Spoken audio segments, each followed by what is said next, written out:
대표가 되기 전에 이준석과 대표가 된 다음에 이준석 대표는 제가 보기에 조금 달라진 것 같아요. 훨씬 더 진중해지고 말수가 아무래도 줄었고 SNS를 줄여야 돼요. 지금 정의당 당원이신가요? 지난번에 나왔죠. 왜냐하면 탈당하셨죠. 제가 이제 민주당을 공격하면 정의당이 타격을 받거든요. 그래서 제일 먼저 제가 비판을 탈당을 탈당계부터 냈고 심상정 대표가 하지 말라고 우리가 견딜 수 있다라고 하는데 이거 견디지 못할 거다. 그래서 탈당계를 처리한 다음에 조국은 내가 이해가 안 가. 그래가지고 술 먹을 때마다 싸우는데 2대 8이거든요. 8이 조국바야. 지금은 정치가 완전히 양진영으로 치우쳐져 가지고 이쪽은 태극기, 저쪽은 뭐 소위 말하는 대깨문 극렬 지지자들 이렇게 갈라져서 그 사람들만 쳐다보는 정치 해가지고는 저는 대한민국이 희망이 없다고 생각합니다.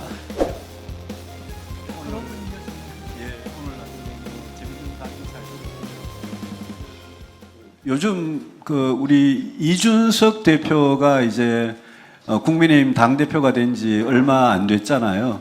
그리고 평소에 우리 진 교수님하고 이준석 대표랑 상당히 이 젠더 갈등이나 페미니즘이나 또 공정이나 오늘 말씀하신 실력주의, 능력주의 이런 거 가지고 그동안 굉장히 핫하게 그래서 오늘 대구 오셔가지고 이준석 대표 많이 혼내실 줄 알았는데 별로 오늘 말씀 안 하셨는데 제가 아까 그 공정하고 능력주의 말씀하신 거는 저는 사실 진중권 교수님과 평소에 생각이 아주 오랫동안 거의 똑같았습니다. 근데 제가 이준석 대표가 이 자리에 없지만 제가 이준석 대표를 위해서 조금 변호한다는 한마디를 하자면 우리 2030 젊은 세대가 조국 사태 겪으면서 능력주의가 진정한 공정으로서는 많이 부족하다.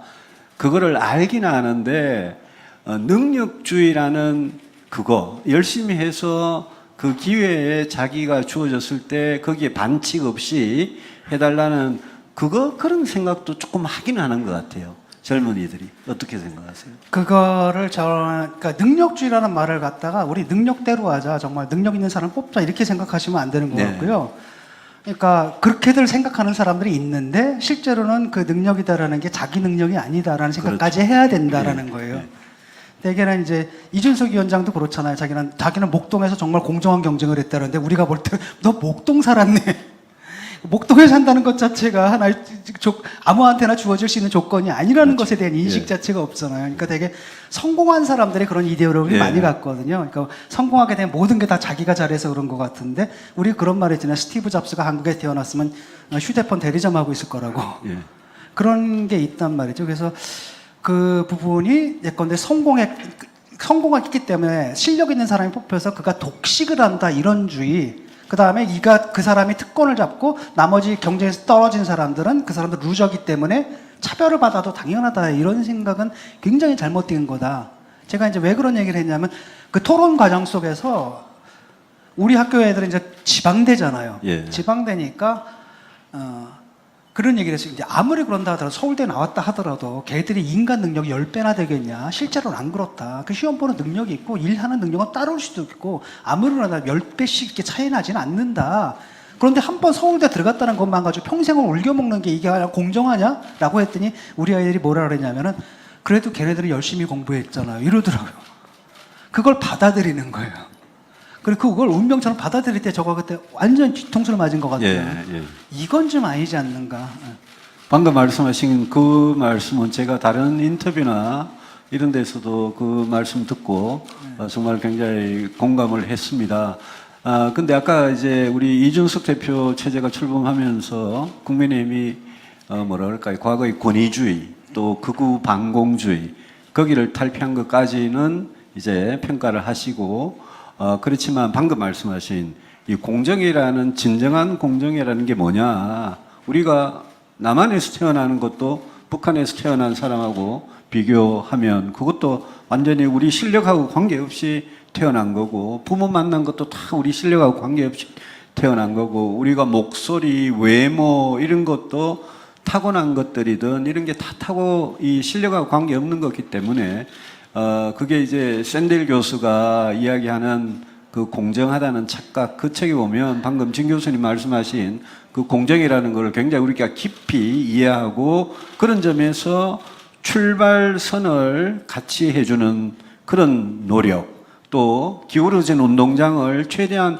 평평하게 해주면서 경쟁하게 하는 노력, 이런 거를 이제 해줘야 되는 게 국가가 해야 될 의무라는 점에서 저는 좀 그런 희망이 있는 게 이준석 대표 본인이나 우리 국민의힘 사람들이 앞으로 사회복지가 됐든 공정한 사회를 만들기 위한 여러 가지 제도적인 개혁 노력이 됐든 그런 데서 단순한 실력주의나 그런 경쟁 만능, 또 거기 자기가 이렇게 타고난 거를 그걸 실력이라고 착각하는 그런 것에서 저는 조금 벗어날 수 있을 거라고 생각하고, 그런 점에서 진 교수님 그 지적이 저희들한테 그거를 이렇게 시야를 넓히는데 굉장히 저는 좀 도움이 될 거라고 생각합니다. 예, 그렇게 받아주시니까 감사하고요.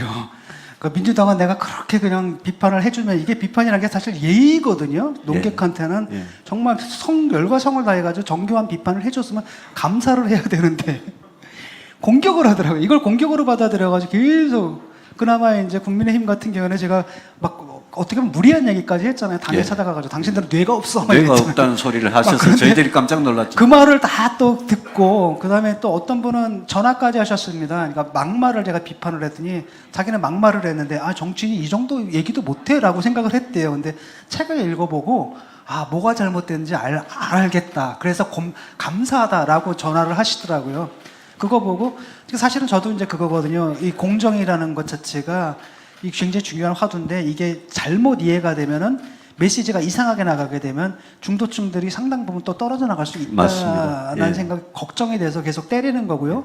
또 그걸 또 알아주시니까 감사합니다. 그래서 저 비판을 한다 하더라도 이게 깎아내리거나 아니면 무너뜨리기 위해서 하는 비판이 아니거든요. 잘하기 위해서 하는 비판이고, 항상 논객은 그렇습니다. 그게 국민의힘이든 아니면 민주당이든 아니면 정의당이든 사실은 아주 예리하고 심하게 비판하면 할수록 사실 애정이 있는 건데, 그게 우리가 애정을 표현하는 방식이다 이렇게 생각해 주시면 감사하겠습니다. 진 교수님께서 오늘 강의 도중에 본인 자신을 스스로 아직 진보라고 명확하게 말씀을 하시잖아요. 그리고 사회주의자라고 또 말씀을 하시잖아요.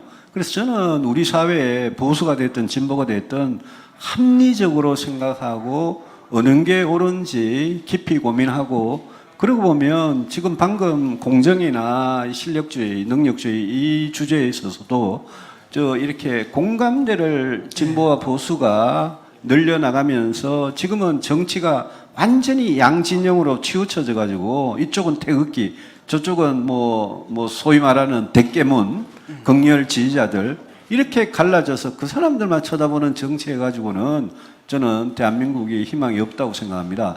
제가 오늘 진 교수님한테 한 가지 또 질문을 드릴 거는, 여기는 대구고, 여기 대구에 20대, 30대 젊은 분들이 이 자리 많이 계시거든요. 그런데 요즘 20대, 30대가 아까 주택 문제, 일자리 문제 이런 말씀 하셨지만 지금 좌절을 굉장히 많이 겪고 있는데, 저희들 국민의힘이나 민주당을 떠나서 20대, 30대한테 오늘 주제가 희망이니까 정말 다음 정권에서 어떤 일들이 좀 벌어졌으면 20, 30대가 희망을 가질 수 있는지에 대해서 교수님 한 말씀 좀 부탁드립니다. 그러니까 또 이제 20, 30대의 그 좌절, 고통, 분노 이걸 다 이해를 하는데, 거기에서 이제 또 한편으로 이제 쓴소리를 하게 되면 이제 또 꼰대라고 부르는. 그래가지고 사실 말을 못 하겠더라고요. 그러니까 이런 겁니다. 인국공 사태를 한번 봅시다. 예. 인국공 사태에서 사실 비정규직을 정규직을 만들어준다는데 뭐가 문제냐라는 거예요. 근데 충격을 받았거든요. 막 사람들이 반대해. 근데 그 젊은이들이 바로 비정규직이 될 수 있는 그 젊은이들이잖아요.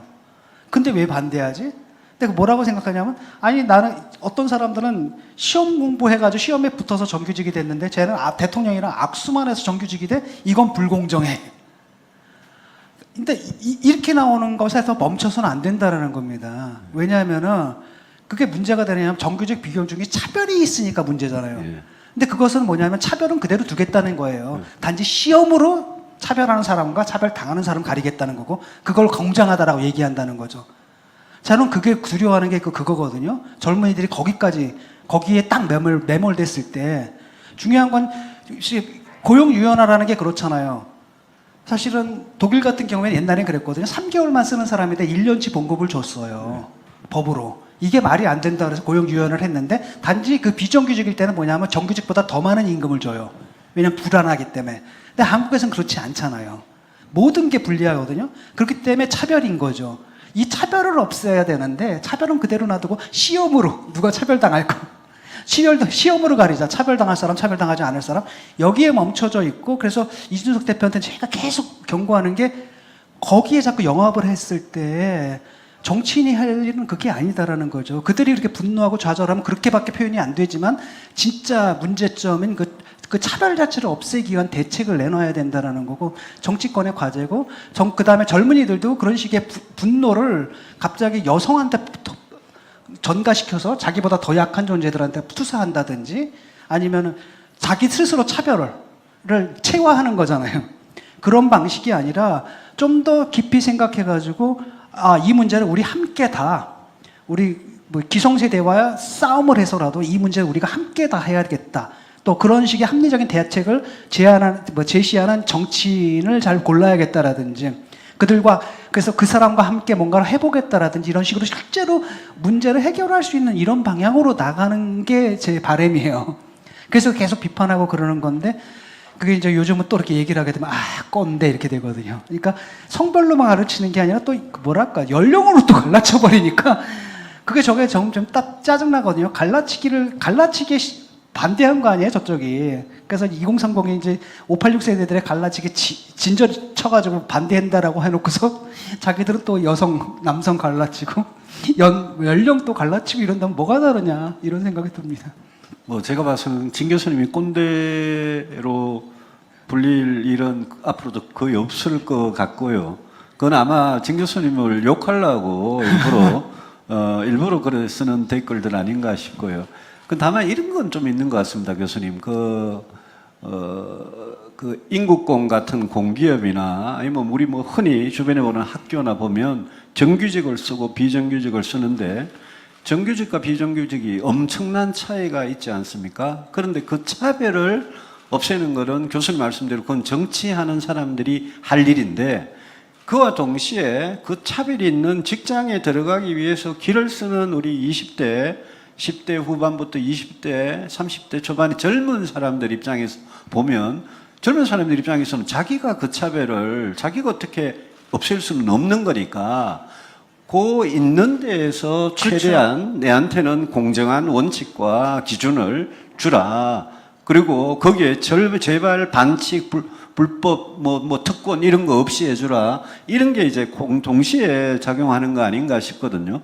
그래서 그런 점에서 보면 저는 그 반칙과 특권 이거는 노무현 대통령의 워딩입니다만은 정말 그거를 없애는데 제일 실패한 게 어떻게 보면 박근혜 정부 후반기부터 시작해서 문재인 정부 때 극성했던 거고 우리 2030 MZ 세대라는 이 세대가 거기에 분노가 너무나 타오르는 것 같습니다. 또 하나 저는 정말 이 집 문제, 주택 문제 지적하지 않을 수 없는데 문재인 정부가 옛날에 노무현 정부 때 그만큼 실패했던 5년 동안 실패했던 정책을 어떻게 그 사람들이 그렇게 고스란히 답습을 해가지고 집 문제를 이렇게 만들어 놔가지고 우리 젊은이들을 저는 그게 뭐 비트코인이든 무슨 코인이든 코인에 투자하는 젊은이들을 보면서 저희들 정치인들이 코인에 투자하는 젊은이들한테 말 함부로 했다가는 지금 큰일 나는데 근데 그 위험을 그대로 두는 거는 그거는 정말 더 나쁜 일이거든요.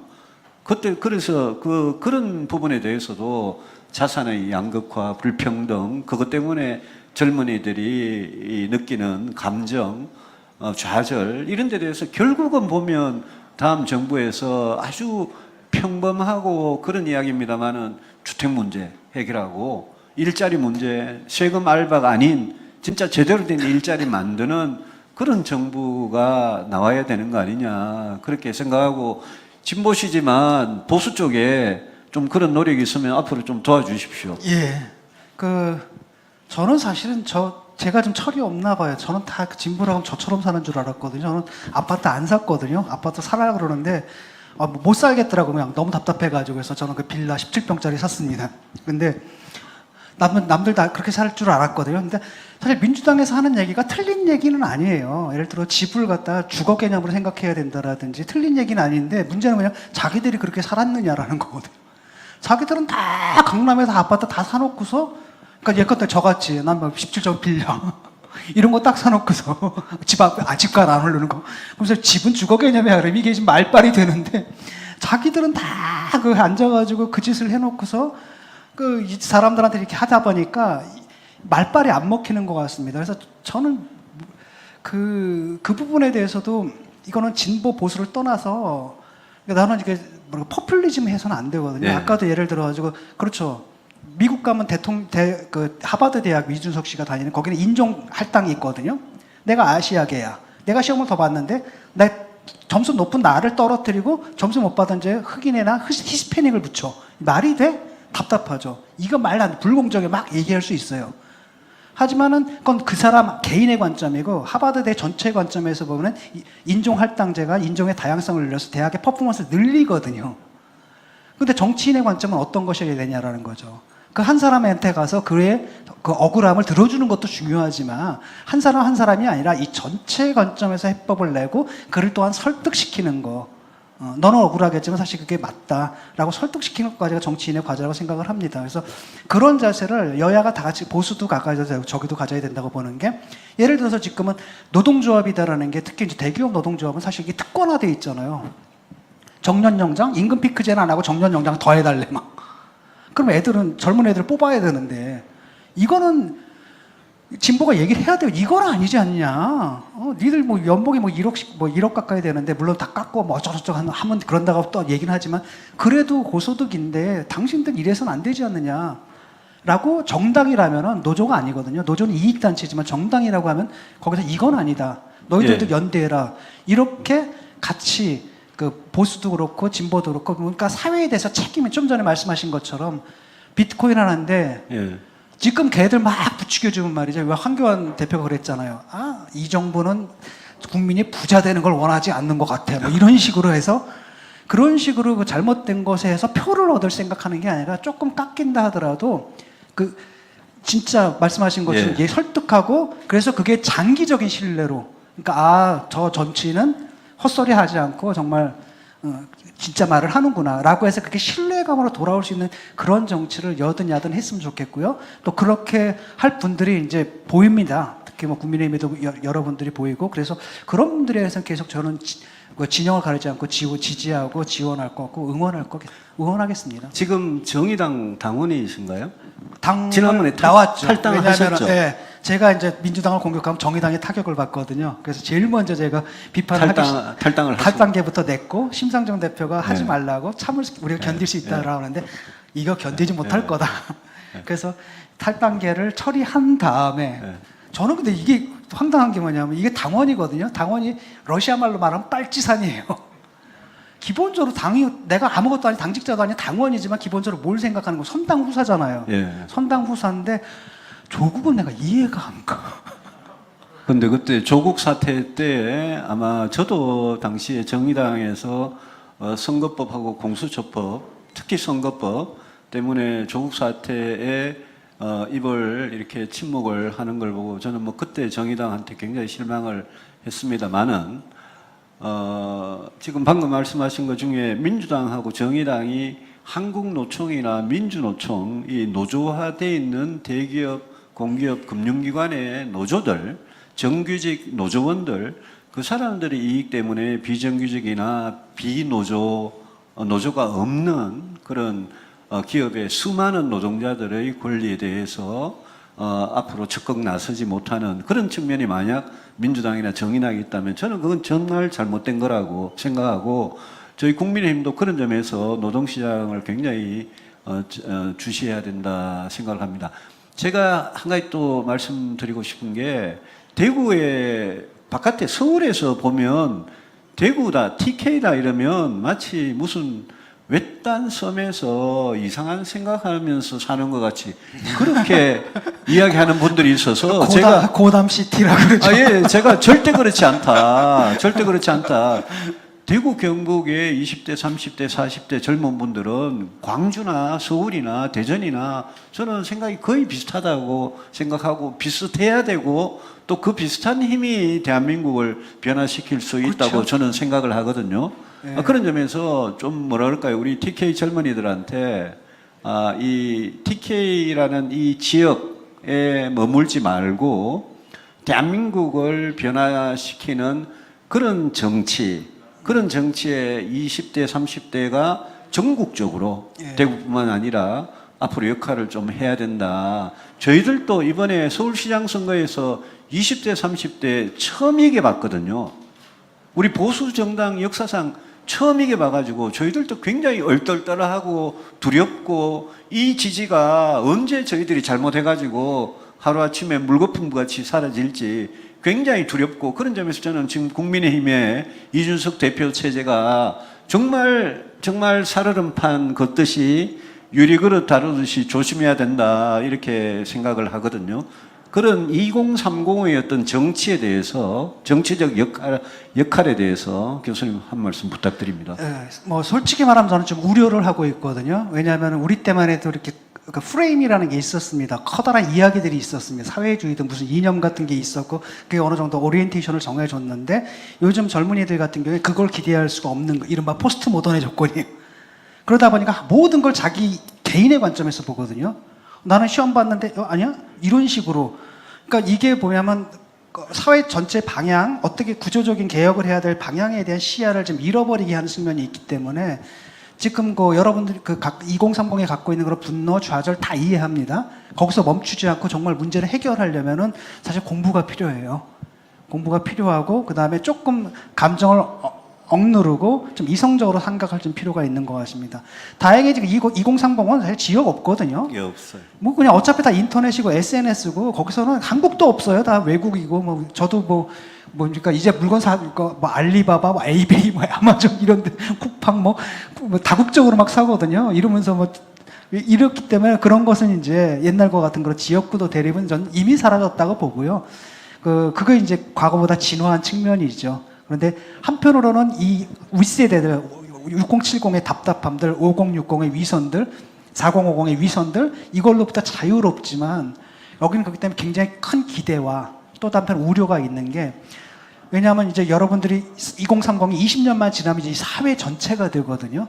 그렇기 때문에 이 사회를 각인하는데 2030이 어떤 길을 가느냐가 대한민국의 미래를 결정하라고 보고 한편은 굉장한 기대가 있지만 또 다른 한편은 우려가 있는 이걸 저는 중간에서 막 가슴 졸이면서 보고 있고요. 제가 요즘 비판하는 것도 제발 우리가 만든 이 세상보다 좀 더 좋은 세상을 만들어야 되지 않겠냐. 여러분들이 이런 기대감이 있을 겁니다. 그래서 그런 방향으로 저는 계속 발언을 할 거고 또 그런 방향으로 여러분이 가신다라고 한다면 뒤에서 계속 도와드리겠습니다.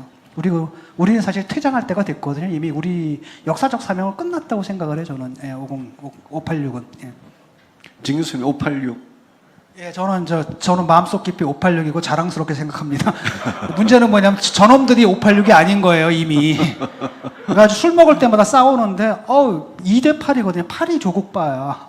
그 내가 맨날 화나는 게 네가 옛날에 운동하다가 감옥도 가고 말이죠. 노동운동하고 이랬던 놈이 어떻게 지금은 저 기득권 세력을 지지할 수 있고 옹호하고 할 수 있느냐. 너희들 운동을 배반했다. 너희들은 나쁜 놈들이다. 어디서 운동했다는 얘기 하지 마라. 창피하다. 그리고 그렇게 지금 얘기하고 있습니다. 오늘 이 지역에 언론도 많이 와 계시거든요. 예, 그래서 그동안 어떤 TK라는 지역을 가지고 우리가 쉽게 TK 이렇게 이야기를 하니까 어떤 이 지역 정치에 대해서 진 교수님께서 뭐 보수 진보를 떠나서 이 TK로 상징되는 이 지역의 정치에 대해서 혹시 뭐 좀 답답하신 그런 부분이 있었으면 오늘 한마디 해주시죠. 옛날에 사실 TK 왜냐하면 부산, 대구, 서울이잖아요. 경부 라인이고 저 경상도가 공업지대고 네. 그러니까 산업화 시대 이쪽으로 되다 보니까 호남이 좀 배척이 됐잖아요. 차별받고 그러는 가운데서 이쪽이 주류가 돼서 그때는 광주를 고립을 시켰잖아요. 근데 요번에 한번 보십시오. 작년만 해도 코로나 사태 때 이건 대구 사태다. 오히려 대구가 고립됐지 않습니까? 예.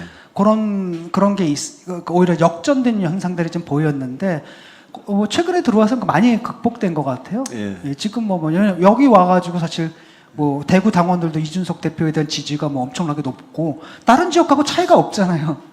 그래서 제가 계속 답답했던 게 왜 자꾸 낙동강전선을 치냐. 아니 앞으로 가가지고 저쪽에 한강이나 대동강으로 가야 되는데 그냥 전선을 낙동강으로 치고 서울을 다 빨갱이 만들어버리면 어떡해. 저는 그런 답답함들이 있었는데 최근에 이제 그런 것들이 많이 극복이 된 것 같고 특히 뭐 젊은 세대들 같은 경우에는 뭐 지역 규정성 이런 게 사실 없잖아요. 다 인터넷으로 통하고 SNS 통하고 그래서 저는 지역의 아주 뭐랄까 문화적인 특성 이런 것들을 다 간직하는 게 굉장히 좋다고 보거든요. 지역의 다양성과 문화적 특성. 하지만 그것이 어떤 보편성, 객관성에서 벗어나는 것으로 가서는 절대 안 되고요. 그 보편성, 그 지역적인 특성을 그 보편성과 결합했을 때 정말 매력적인 인간형과 정말 매력적인 정당 이런 것들이 만들어지지 않을까 생각합니다. 저는 우리 그 대구역 경북의 젊은이들도 대한민국의 어떤 젊은이라고 똑같이 좌절하고 똑같은 고통을 겪고 특히 지방에는 동양대 계셔서 잘 아시겠지만 지금 여기에 대구의 경산의 하양에 수많은 학교들이 있는데 지방에서 뭐 정말 제가 따로 그 이야기를 안 드리겠습니다만은 이상한 막 이렇게 속어까지 붙여가지고 지방에서 대학을 졸업한 학생들의 지금 일자리 문제는 정말 심각하거든요. 지금 여기 신부님 계시는데 옥산 성당의 박태범 신부님이신데 가톨릭대 교수로 오래 계셔가지고 가톨릭대나 이런 우리 지방대학 젊은이들의 취업 문제, 여기 영남대 총학생회장도 와 계시고요. 그런 문제에 대해서 저는 뭔가 이 나라에 아까 저 교수님 말씀하신 것 중에 그 이명박 대통령 그 후보 시절에 747 이야기하면서 앞으로 고성장 힘들다는 말씀을 하셨는데 저도 고성장이 힘들다는 걸 인정하지만 지금과 같이 우리 경제가 이렇게 추락해가지고는 정말 민간 기업들 산업에서 좋은 일자리 만들 수 없다고 생각하고 이걸 누군가는 정치하는 사람들이 이렇게 한번 이렇게 이 추락하는 기운을 일으켜 세워서 다음 5년에는 정말 좋은 일자리가 생길 수 있게 해줘야 된다고 생각을 합니다. 그래서 그런 점에서 진보 농객이시고 이 경제 성장에 대해서 좀 어떻게 보면 부정적인 그런 생각을 아니, 부정적인 건 가지고 아니에요. 계실 수도 있겠지만 우리 경제 지금 성장이 굉장히 중요하다. 지금 이재명 경기도지사까지 아까 말씀하신 대로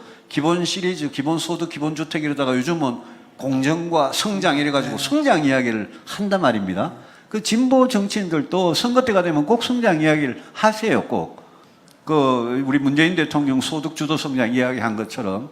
그래서 이 성장에 대해서 저는 진보에서 좀 마음을 열어놓고 같이 다시 우리 한국 경제가 제대로 성장할 수 있는 그런 무슨 산업이나 기업의 어떤 이 정책 또 바깥에 나갔더니 이번에 미국 가가지고 문 대통령께서 SK, 삼성, 현대차, LG 이런 데가 44조 원이나 대미 투자한다 그래서 바이든 대통령만 웃었지 우리 젊은이들한테는 그게 얼마나 슬픈 소식입니까? 그래서 우리 바깥에 나가려는 기업들, 나간 기업들 유턴하도록 만드는 이런 정책들은 저는 보수 진보 가릴 것 없이 정말 해야 된다. 그건 아마 이제 제가 이제 말씀드리는 것은 이제 사실은 OECD 국가 중에서도 뭐 성장률이라는 게 우리나라가 그렇게 낮은 편은 아니잖아요. 그리고 그게 어떤 게 있냐면 과거에는 사실 고도 성장만 하면 모든 문제가 해결됩니다. 사회복지고 다 필요 없어요. 그냥 일자리가 복지거든요. 그다음에 우리나라가 뭐였냐면 한번 고용되면 뭐랄까 암묵적인 평생 고용의 약속들이 있고 그 사회보장제도를 대신했는데 그 IMF 이후에 그게 망가진 거죠. 그래서 사회복지는 제대로 마련되지도 않은 상태 속에서 아직도 뭐 그런 그걸 많이 갖고 있으니까 국민들이 그걸 바라니까 성장하자 그러면 아마도 한 80%가 찬성일 거요. 맞아요. 그러니까 네. 정치인들도 다 거기다 이렇게 놓는데 지금은 이제 과거 같은 양적 성장이 아니라 질적인 성장이고 구체적으로는 예를 들어서 다음 세대잖아요. 예. 그러니까 다음 세대, 차세대 먹거리가 뭔가 이런 부분에 대해서 국가의 역할이 좀 있다고 보고 뭐 옛날 이명박 대통령 그거 했잖아요. 국가에서 이렇게 공구리 치는 거잖아. 24조 해가지고 그러면 한밭집이 생기고 막 이런 식으로 뭐 70년대 사고 방식이고 근데 4대강 현장에 딱 가면 포크레인 딱 2대 와 있고 이런 거였잖아요. 근데 그런 방식이 아니라 그런 성장 방식은 이제는 완전히 안 돼. 쉽게 말하면 시장에서 거죠. 하지 예. 못하는 거. 기업들은 대개 5년 이상을 못 내다보거든요. 왜냐하면 5년 이상 내다보는 건 기업에서 필요 없어요. 기업은 당장 이윤을 내야 되기 때문에. 하지만 국가는 게 아니라 5년, 10년, 20년을 내다봐야 된다는 거죠. 예컨대 기업에서 뭐 이 반도체가 잘 될 거야. 이거 정말 천재적인 어떤 경영자가 판단을 해서 그렇게 했던 거고 예. 대부분은 5년 안에 투자자들이 그걸 기다려줘 주지 않아요. 10년을. 그렇기 때문에 짧잖아요. 근시안인데 국가의 역할은 바로 그렇기 때문에 장기적인 관점에서 이게 필요하다. 그 다음에 개별 기업은 항상 자기 기업의 이익이 중심이지 나라 생각 안 해요. 그렇기 때문에 그런 관점에서 국가의 역할들이 있어야 되고 그런 관점에서 성장 전략을 세우는데 거기는 여야가 따로 있을 것 같지가 않습니다. 20대 남성들의 심리에 편승해서 그다음 포퓰리즘적인 경향이 있지만 그걸로 성공한 건 아니라고 보거든요. 그 바탕에 뭐가 걸려있냐면 보수가 변해야 된다라는 거예요. 보수가 변해야 된다. 그 다음에 특히 재보선 압승해서 보수한테 굉장히 큰 자신감을 준 거예요. 이것을 계속 이어가야 된다. 이 분위기가 실제로는 여성 혐오라든지 아까 몇건데 차이나타운 문제 삼는 이런 식의 이주민 혐오라든지 이런 식의 문제, 그가 갖고 있는 문제, 또 실력주의라든지 그가 갖고 있는 문제를 사소하게 보이게 만든 거예요. 그래서 이게 된 거죠. 그래서 저는 그게 사소하게 보이게 했지만은, 그 다음 또 다른 한편으로는 어차피 당대표가 됐지만은 이제 대선 주자가 생기면은, 대선 주자가 뽑히면은 이제 모든 당이 이제 주자 중심으로 돌아가게 되기 때문에. 대선까지. 대선까지는 그렇게 되기 때문에 그 부분을 그렇게 크게 걱정하는 건 아닌데 저는 오히려 대선 과정 속에서 이 메시지가, 이게 한번 열풍이 불었잖아요. 이 메시지가, 보수의 메시지가 왜곡될까 또는 이상하게 전달되지 않을까 그 부분을 우려하고 있는 거죠. 예, 진 교수님 근데 걱정하신 것보다 제가 보니까 그 전당대회 전에 대표가 되기 전에 이준석과 대표가 된 다음에 이준석 대표는 제가 보기에 조금 달라진 것 같아요. 훨씬 더 진중해지고 말수가 아무래도 줄었고 SNS를 줄여야 돼요. 딴 사람들 말을 더 들으려 그러고 그래서 저는 걱정을 제가 사실 제일 많이 했거든요. 그래서 저는 제 걱정했던 것보다는 그렇게 잘못하지 않을 거다라는 기대가 있습니다.